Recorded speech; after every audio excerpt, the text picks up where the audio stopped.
Mesdames et messieurs, bonjour et bienvenue dans ce flash d'information. Pour la mise en œuvre du projet PPAB3, le programme participatif d'aménagement des bidonvilles phase 3 à Abidjan, l'association des volontaires pour le développement international AFSI a sollicité la plateforme opérationnelle Guinée et Côte d'Ivoire, la POGECI, pour mener cette tâche à Bogemiso, un quartier d'Abobo. Suivez le reportage de Charles Beg.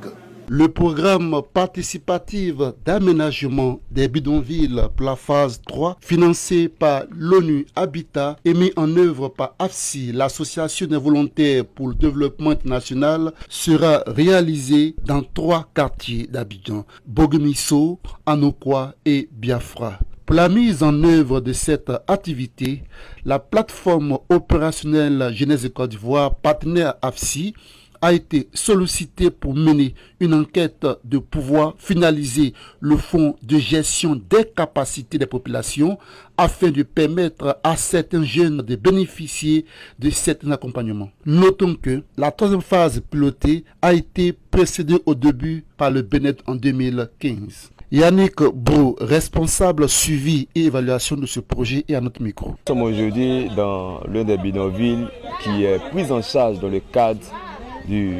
PPAB3.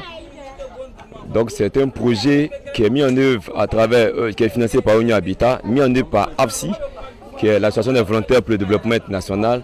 Et la POGE aux côtés de AFSI mettra en œuvre des activités liées, des activités de sensibilisation dans ce quartier de Bogemiso. Nous voulons mettre à jour aussi déjà l'analyse diagnostique de ce quartier-là.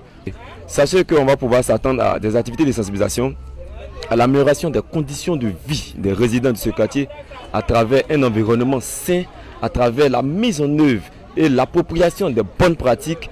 Et je crois bien qu'on va pouvoir aider plus d'un jeune à pouvoir sortir de la précarité de vie dans laquelle nous baignons dans ce bidonville. Pour Sanogo, nouveau secrétaire de la chefferie de Bogemiso, sollicite l'aide des autorités pour le recyclage des déchets plastiques, l'installation des caniveaux pour évacuer les eaux usées et souvent exposées à des maladies. Nous avons des problèmes vraiment énormes. Ce n'est que des dégâts causés par les caniveaux venant de la route d'Anyama qui traversent le quartier. À son temps, on avait bien demandé à ce que ce caniveau soit prolongé jusqu'à la faire lieu au caniveau de la Sikoji, la cité appelée précisément cité Concorde.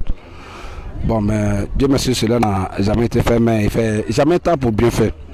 Aujourd'hui, bon, je vois les choses sont en train de se réaliser avec les différents entretiens que nous avons eu auprès des autorités.